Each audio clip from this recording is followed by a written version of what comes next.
Some people say you'll never forget your first love. I used to think that was just something people said in movies, until one phone call changed everything.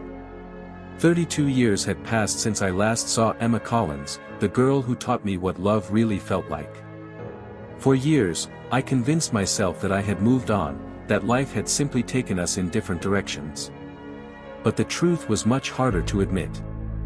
I had never stopped wondering what happened to the girl who once promised she would always be by my side. What I didn't know was that she had spent all those years believing I had walked away without looking back. Emma and I met during our first week of high school in a small town outside Portland, Oregon.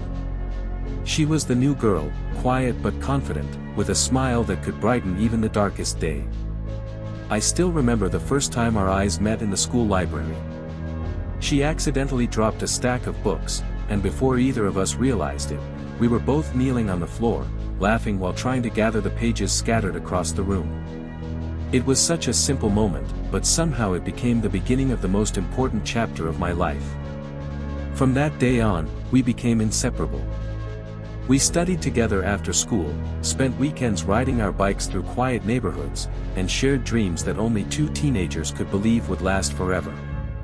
Emma wanted to become a photographer because she believed every photograph could preserve a memory that words could never fully capture. I dreamed of becoming an architect and building homes filled with warmth and love. Whenever we talked about the future, we always imagined the other person standing beside us. At 17, forever didn't seem impossible. It felt like a promise we had already made without ever saying the words out loud.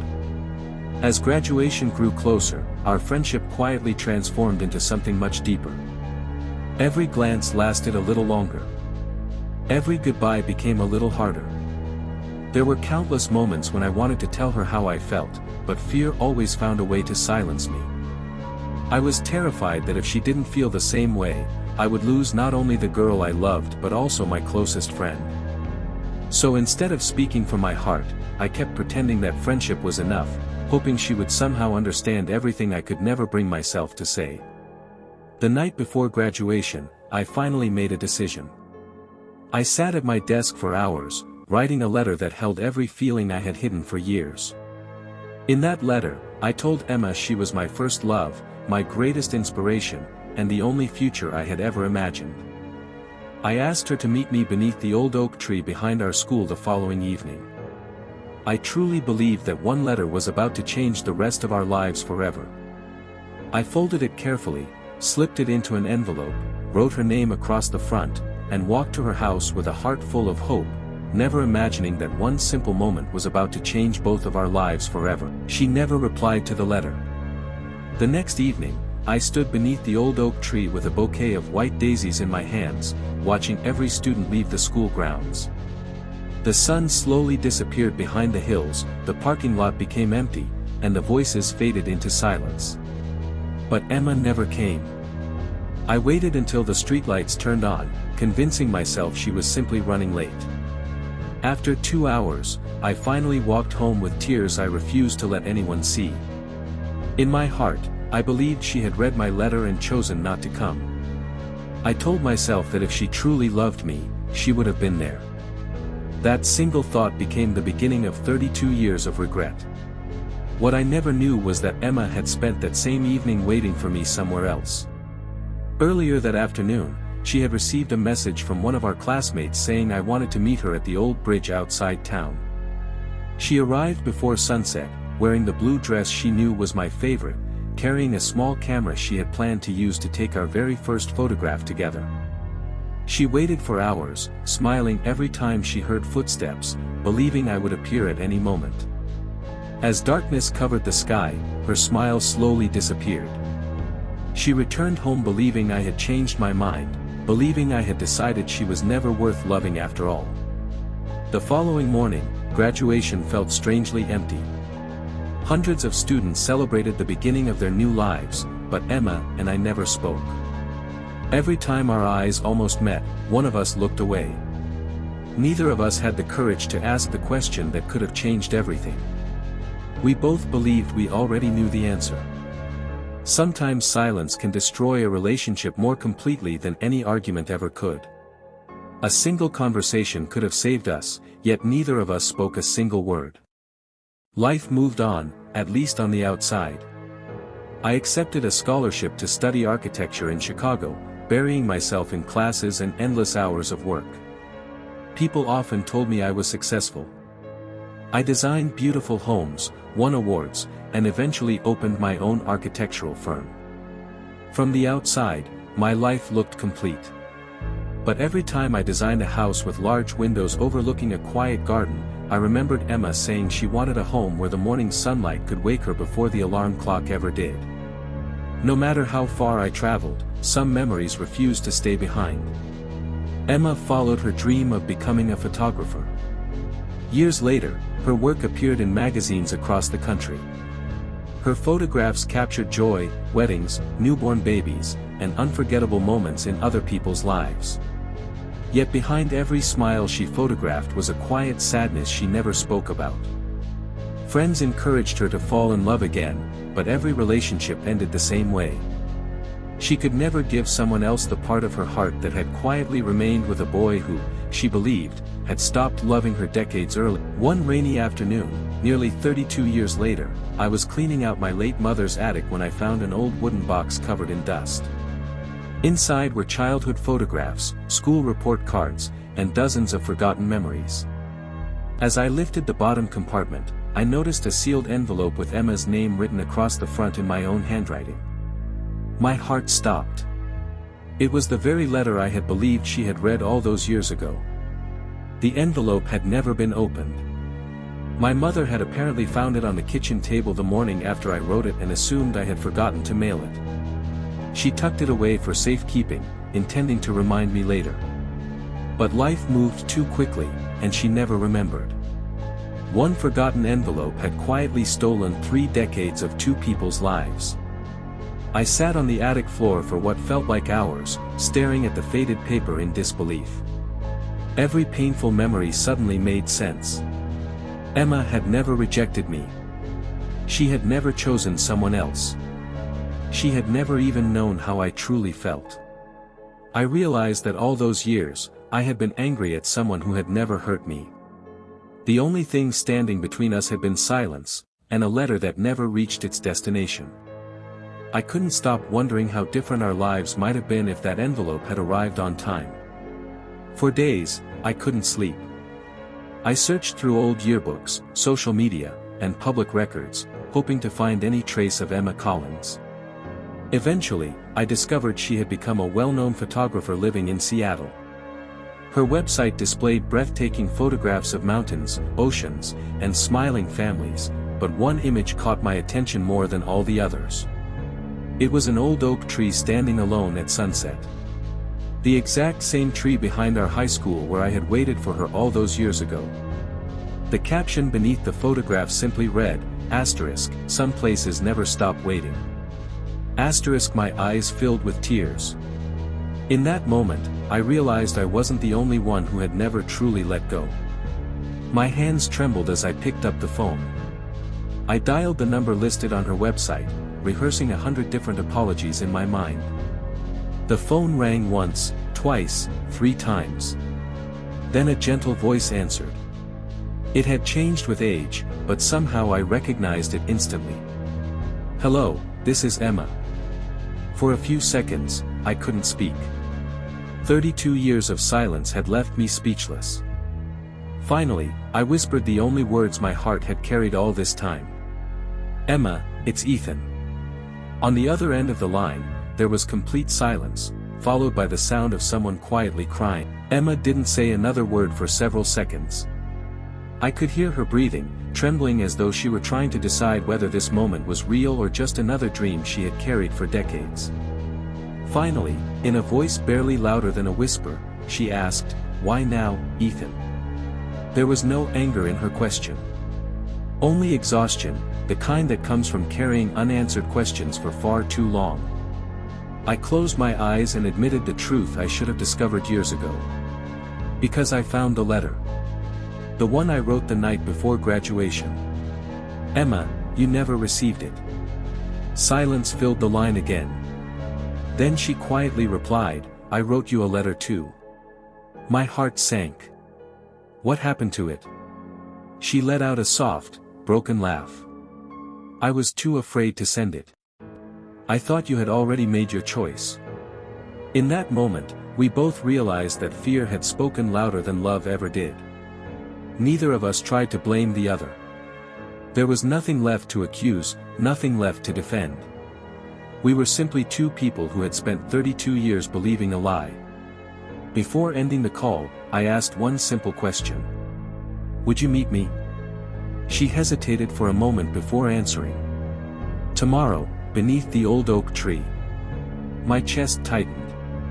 After all these years, we were going back to the place where everything had fallen apart. This time, neither of us intended to leave without the truth. The next afternoon, I drove back to our hometown for the first time in nearly 3 decades. Almost everything had changed. The old diner where we shared milkshakes had become a coffee shop. The movie theater was gone. New buildings stood where empty fields once stretched beneath the summer sky. Yet somehow, the old oak tree behind our high school remained exactly as I remembered it. Its branches had grown wider, its trunk thicker, but it still stood there, silently watching over the memories it had protected for so many years. I arrived nearly an hour early. My hands wouldn't stop shaking. Every passing car made my heart race. Then, just as the evening sun painted the sky in shades of gold and orange, I saw her walking toward me. Time had changed us both. The teenage girl with bright blue eyes had become a graceful woman whose smile carried both joy and sorrow. There were silver strands in her hair now, and gentle lines around her eyes that spoke of every year we had spent apart. But when she looked at me, I recognized the same warmth I had fallen in love with all those years ago. For a long moment, neither of us moved. We simply stood there, looking at the life we might have shared, reflected in each other's eyes. Finally, Emma smiled through tears and said, "You still came, just a little late." I laughed softly, though my eyes were filled with tears of my own. Only 32 years late. She stepped closer, and for the first time since we were 17, we embraced. It wasn't the embrace of two strangers meeting again. It was the embrace of two hearts finally finding the place they had been searching for all along. In that single moment, the years of silence no longer felt empty. They became proof that some kinds of love don't disappear with time, they simply wait for the truth to find them. Emma didn't say another word for several seconds. I could hear her breathing, trembling as though she were trying to decide whether this moment was real or just another dream she had carried for decades. Finally, in a voice barely louder than a whisper, she asked, "Why now, Ethan?" There was no anger in her question. Only exhaustion, the kind that comes from carrying unanswered questions for far too long. I closed my eyes and admitted the truth I should have discovered years ago. Because I found the letter. The one I wrote the night before graduation. Emma, you never received it. Silence filled the line again. Then she quietly replied, "I wrote you a letter too." My heart sank. What happened to it? She let out a soft, broken laugh.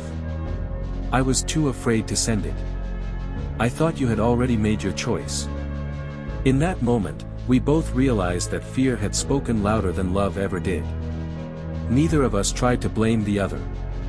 There was nothing left to accuse, nothing left to defend.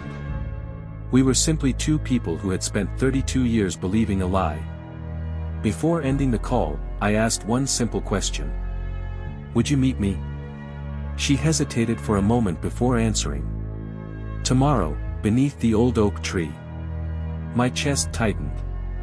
After all these years, we were going back to the place where everything had fallen apart. This time, neither of us intended to leave without the truth. The next afternoon, I drove back to our hometown for the first time in nearly 3 decades. Almost everything had changed. The old diner where we shared milkshakes had become a coffee shop. The movie theater was gone. New buildings stood where empty fields once stretched beneath the summer sky. Yet somehow, the old oak tree behind our high school remained exactly as I remembered it. Its branches had grown wider, its trunk thicker, but it still stood there, silently watching over the memories it had protected for so many years. I arrived nearly an hour early. My hands wouldn't stop shaking. Every passing car made my heart race. Then, just as the evening sun painted the sky in shades of gold and orange, I saw her walking toward me. Time had changed us both. The teenage girl with bright blue eyes had become a graceful woman whose smile carried both joy and sorrow. There were silver strands in her hair now, and gentle lines around her eyes that spoke of every year we had spent apart. But when she looked at me, I recognized the same warmth I had fallen in love with all those years ago. For a long moment, neither of us moved. We simply stood there, looking at the life we might have shared, reflected in each other's eyes. Finally, Emma smiled through tears and said, "You still came, just a little late." I laughed softly, though my eyes were filled with tears of my own. Only 32 years late. She stepped closer, and for the first time since we were 17, we embraced. It wasn't the embrace of two strangers meeting again. It was the embrace of two hearts finally finding the place they had been searching for all along. In that single moment, the years of silence no longer felt empty. They became proof that some kinds of love don't disappear with time, they simply wait for the truth to find them. Emma reached into her purse and carefully unfolded a faded piece of paper that had been folded so many times its edges were beginning to tear. "This is the letter I never sent you," she said softly. She handed it to me with trembling hands. I opened it as gently as I could, afraid that even now I might somehow lose the words that had waited more than 3 decades to be read. The first line alone was enough to break my heart. "Dear Ethan, if you're reading this, it means I finally found the courage to tell you what I've been too afraid to say. I love you. I think I've loved you for longer than I even realized. Tomorrow, if you still feel the same, meet me wherever you want, because wherever you are, that's where my heart belongs." I couldn't finish reading without tears blurring every word on the page. 32 years ago, we had both written love letters on the very same night. Neither of them reached the person they were meant for. We spent hours talking beneath that old oak tree, filling the silence that had stolen so much of our lives. We laughed about memories we thought we had forgotten. We remembered the bicycle rides, the late-night phone calls, the school dances where we were both too shy to ask each other to dance, and the dreams we once believed we would build together. There were also moments when neither of us spoke at all. Sometimes silence isn't painful. Sometimes it's the only language two hearts need after carrying the same sadness for so many years. Every minute we spent together felt like reclaiming a small piece of the life we had lost. As the sun slowly disappeared beyond the horizon, Emma looked at me and asked a question that caught me completely off guard. "Ethan, if that letter had reached me back then, do you think we would have made it?" I smiled, thinking about the thousands of little moments we had imagined but never lived. "I don't know," I admitted. "Life would still have tested us. We would have argued, struggled, made mistakes, and faced hard days just like every other couple. But at least we would have faced them together instead of wondering what might have been." Emma nodded quietly. "That's the part that hurts the most," she whispered. "Not losing you, but losing the chance to try." Before we left, I reached into my jacket pocket and pulled out the same small silver necklace I had bought for her before graduation. It had remained inside its tiny velvet box for 32 years, untouched by time but heavy with memories. "I was going to give this to you the night I asked you to meet me," I said.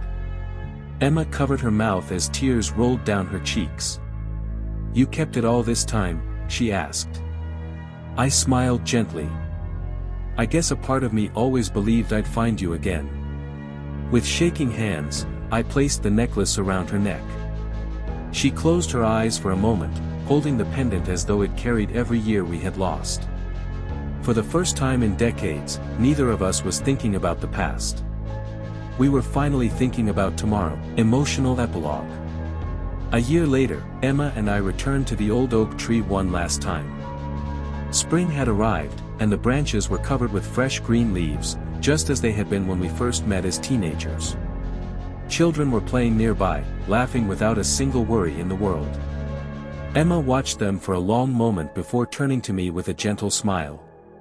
"Do you think they know how lucky they are?" she asked. I looked at the children running through the grass and quietly replied, "Not yet.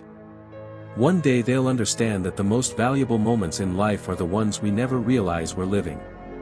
Before leaving, Emma took one final photograph of the tree. This time, she didn't ask me to pose. Instead, she captured the empty bench beneath its branches, with the evening sunlight shining through the leaves. "Why an empty bench?" I asked. She smiled and said, "Because every love story leaves a place behind, waiting for someone to remember it." Several months later, Emma's photograph won a National Photography Award. Reporters asked her why she had chosen such a simple subject. She simply smiled and answered, "Because sometimes the most ordinary places hold the most extraordinary memories." She never mentioned my name. She never told them about the letters or the years we lost. Some stories don't belong to the world. Some stories belong only to two hearts that finally found peace. Today, whenever I walk through a quiet park or see an old oak tree standing alone against the evening sky, I think about how easily life can change because of one unanswered question, one unsent letter, or one moment of fear. Love rarely disappears overnight. More often, it fades behind silence, assumptions, and words that were never spoken. If you're listening to my story and there's someone you've been thinking about, someone you never stopped caring for, don't wait another day. Make the call. Send the message. Say the words while you still have the chance. Because time is the one thing no one can ever earn back. Emma once told me that photographs don't freeze time, they simply remind us that time was once beautiful. I believe love works the same way. It isn't measured by how long two people are together. It's measured by how deeply they change each other's lives. And if you ever find yourself standing beneath an old tree, remembering someone who once meant everything to you, I hope you choose courage over silence. Because sometimes, one conversation can save a lifetime of regret.